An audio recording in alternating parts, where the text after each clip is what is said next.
Salut à tous, ici Sébastien, auteur du blog louerencourtedurée.fr. Je suis ravi de vous accueillir aujourd'hui dans cette nouvelle vidéo en compagnie de Dimitri. Salut Dimitri. Bonjour Sébastien, enchanté d'être ici une nouvelle fois avec toi. Avec grand plaisir. Et dans cette vidéo, on va vous expliquer tout de l'investissement immobilier en SCI. En l'occurrence, c'est Dimitri qui va tout vous expliquer de la SCI. Allez, c'est parti, ça se passe tout de suite sur Louer en courte durée.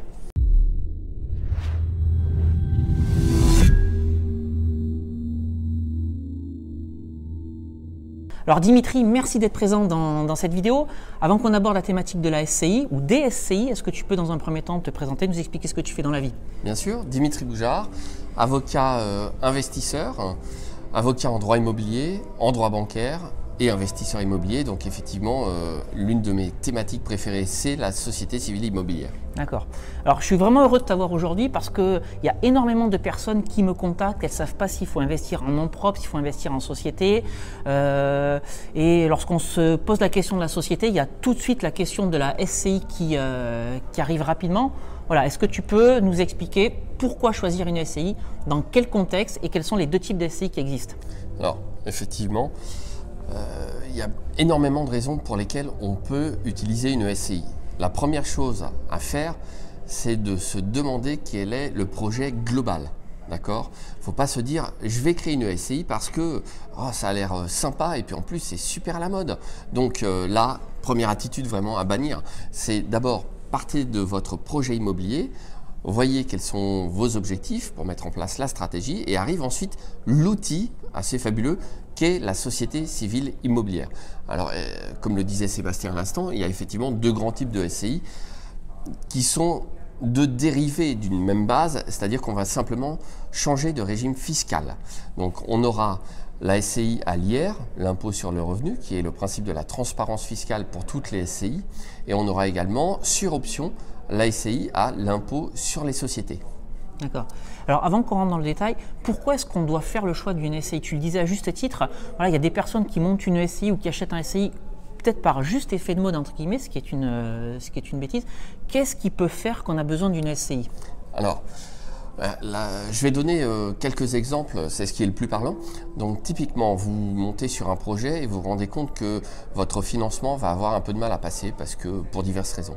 Et là, vous avez votre meilleur ami qui n'a jamais investi dans l'immobilier, qui n'a pas de crédit en cours, qui gagne bien sa vie et avec qui vous avez parlé investissement immobilier.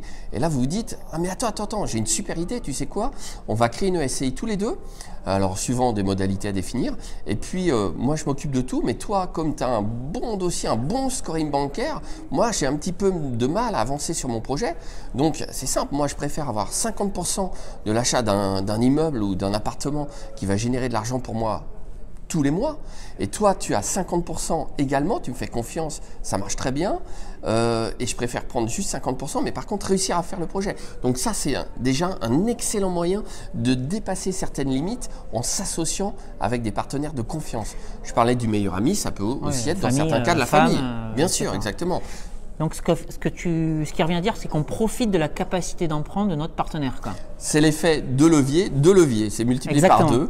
Donc l'effet de levier, j'aime beaucoup ça. Voilà, exactement. Vous achetez à crédit et en plus, vous pouvez emprunter plus grâce au concours d'un ami ou de la famille. Donc c'est levier.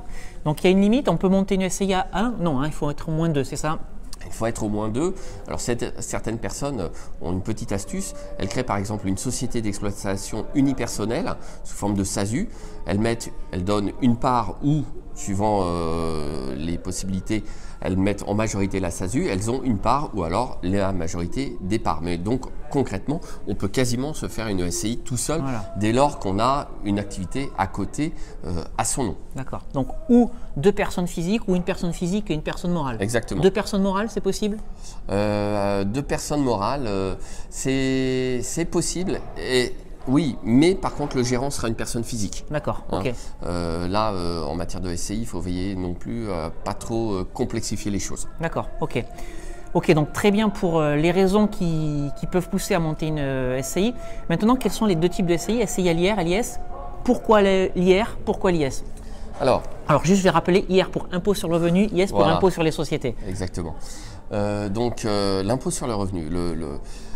L'impôt sur le revenu, c'est essentiellement pour faire de la location nue. Si vous avez une SCI à l'IR, elle fera de la location nue parce que c'est une activité civile. Si vous faites de la location meublée en courte durée, ça va être considéré comme une activité qui va générer des revenus commerciaux et donc vous ne pourrez pas faire ça par une SCI à l'IR. Il faudra opter pour l'IS. Donc, contrairement à ce que pensent aussi beaucoup de personnes, on peut tout à fait faire de la location meublée, voire même de la location meublée courte durée en SCI. Simplement, c'est une question de régime fiscal. D'accord ? Ça, c'est la première mise au point. Ensuite, l'IR, le problème que rencontrent certains des investisseurs, c'est ce qu'on appelle le cash squeeze. C'est-à-dire qu'à un moment, vous vous retrouvez à payer beaucoup d'impôts sur de l'argent que le fisc considère comme des revenus, mais qui en réalité sert à payer l'emprunt bancaire que vous avez contracté. Donc vous voyez bien que si vos revenus de loyer partent directement à la banque, mais que le fisc vous impose, on va dire, dans une tranche marginale d'imposition à 30%, plus bientôt 17,2% de CSG CRDS sur de l'argent que vous ne touchez pas, ça va poser un petit problème. D'accord. Donc, oui, parce qu'en fait, ce que tu es en train de dire, c'est que l'argent des loyers, dans le cas d'une SCI à l'IR, rentre dans ton imposition sur le revenu. Exactement. D'accord. Et comme en SCI à l'IR, on va déduire beaucoup moins de choses. Pas question pour vous d'amortir les frais d'agence ou les frais de notaire lors de l'achat.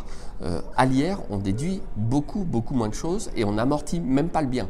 Donc là, très rapidement, votre SCI va générer à l'IR des résultats positifs. D'accord. Et donc, qui dit résultat positif, boum, impôt. L'imposition Voilà. Qui tombe dessus. D'où la SCI à l'IS pour de la location meublée. Voilà. Donc, qu'est-ce que ça change d'un point de vue fiscal ? Alors, d'un point de vue fiscal, la SCI à l'IS, ça change tout. Comme pour le régime fiscal qu'a choisi Sébastien pour de la location meublée courte durée, on va déjà amortir comptablement le bien au sein de la SCI. Ensuite, on va amortir ou déduire les frais d'agence. Pareil pour les frais de notaire. On va amortir ou déduire absolument tous les travaux, le mobilier.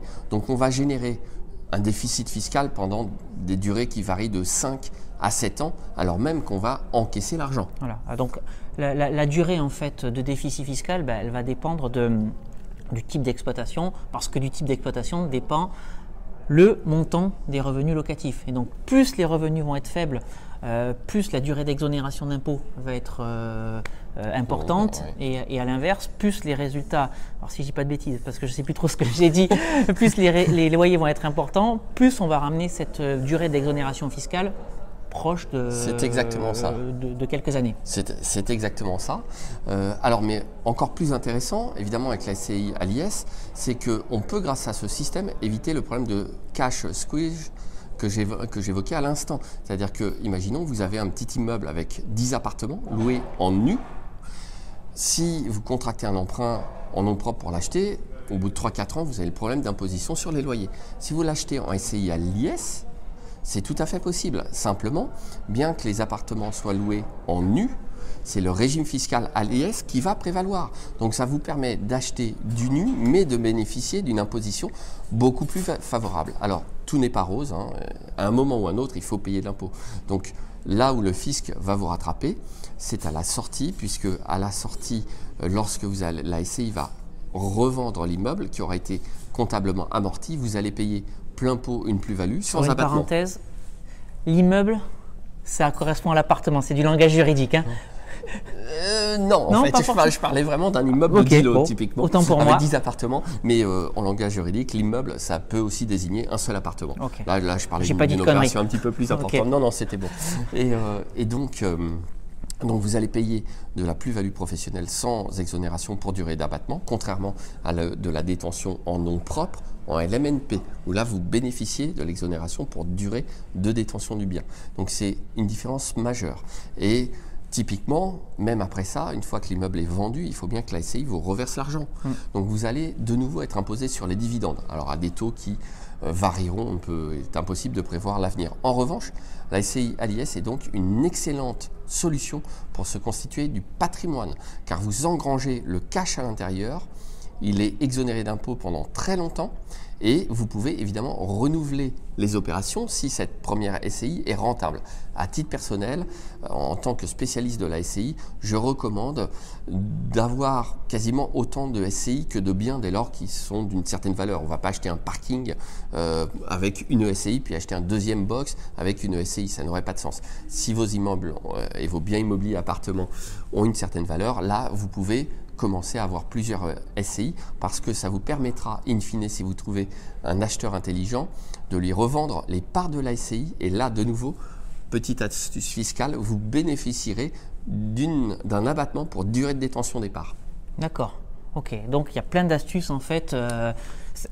C'est un excellent outil pour l'investisseur immobilier. Voilà, excellent outil pour l'investissement, pour la transmission. Évidemment. Est-ce que tu peux nous en dire deux mots d'ailleurs? Alors oui, rapidement, excellent outil pour la transmission. Il faut savoir que vous pouvez transmettre à vos enfants et organiser votre succession le moment venu, très simplement, puisque au lieu d'avoir un bien immobilier indivis, dont vous allez donner des parts indivises, ce qui est compliqué, ce qui en plus est un peu quelque part intellectuellement bizarre, on découpe l'immeuble en quelque sorte virtuellement, on en donne une partie. Là, vous allez transmettre des parts directement via un formulaire. Pas besoin d'aller chez le notaire pour réaliser cette transmission de parts. Vous pouvez même les démembrer, c'est-à-dire que vous êtes à la retraite, vous continuez à percevoir les revenus, mais vous transmettez la nue propriété des parts. Donc dans ce cas-là, vous transmettez de la valeur et vous continuez à percevoir votre complément de retraite. Donc c'est un outil fabuleux d'organisation du patrimoine, évidemment. Pour tout ça, je ne peux que vous recommander de faire du sur-mesure dans la rédaction des statuts. Les statuts, c'est la pierre angulaire, et c'est le cas de le dire dans l'immobilier, de la SCI, à savoir c'est le contrat d'association. Les statuts peuvent tout prévoir, mais encore faut-il savoir quoi prévoir. D'accord. Alors c'est très intéressant ce que tu viens de dire, parce que c'est vrai que il y a deux choses que je vais retenir dans tes dernières secondes là, parce que souvent on me demande est-ce qu'il vaut mieux investir en nom propre, en société, quel type de SCI. Voilà, on vous a donné des billes dans cette vidéo, le mieux c'est quand même d'aller voir un spécialiste qui va étudier votre situation personnelle et votre situation professionnelle, ça c'est une première chose. Et je rebondis ensuite sur ce que tu viens de dire, voilà, la rédaction des statuts, c'est pareil, c'est quelque chose qu'il faut laisser à un professionnel qui les rédigera en fonction de vos attentes, de vos objectifs immobiliers et encore une fois de vos situations personnelles et professionnelles. Exactement. Voilà. Alors justement, tu es le spécialiste de la SCI. S'il y a des gens qui regardent cette vidéo, où est-ce qu'on peut te retrouver? Je mettrai peut-être tes coordonnées juste en dessous dans le champ de description de cette vidéo. Bien sûr, aucun problème. Vous pouvez très facilement me retrouver soit en passant par le lien qui sera sous la vidéo, soit en tapant dans Facebook Dimitri Boujard, avocat investisseur. Et là, pas de souci, j'ai une page Facebook pro et j'ai un site internet, donc encore plus facile, Google est votre ami. Vous tapez mon nom dans Google et pas de problème, j'arrive en tête des remontées et des résultats. Parfait. Bah, écoute, merci Dimitri pour ces conseils qui, je pense, seront très utiles aux gens qui vont regarder cette vidéo. Alors avant de vous quitter, si vous souhaitez en savoir plus sur l'immobilier à la location courte durée, je vous invite à télécharger mes deux e-books Convaincre la banque, mode d'emploi et doubler son salaire avec la location courte durée. Et je vous rappelle que je vous mets également à disposition une formation gratuite sur la fiscalité, non pas de la SCI, mais du loueur meublé non professionnel en location courte durée. Si vous souhaitez télécharger ces deux e-books pour les lire et si vous souhaitez également regarder cette formation en vidéo, je vous mets tous les liens dans la description de YouTube si vous regardez cette vidéo à partir de YouTube, mais vous pouvez également accéder à l'ensemble de ces éléments en cliquant sur le petit i qui va apparaître en haut à droite de cette fenêtre. Voilà, écoutez, merci Dimitri d'être passé sur cette chaîne. À bientôt. Et quant à nous, on se retrouve très rapidement pour une nouvelle vidéo sur louer en courte durée. À très bientôt. Ciao. Bientôt.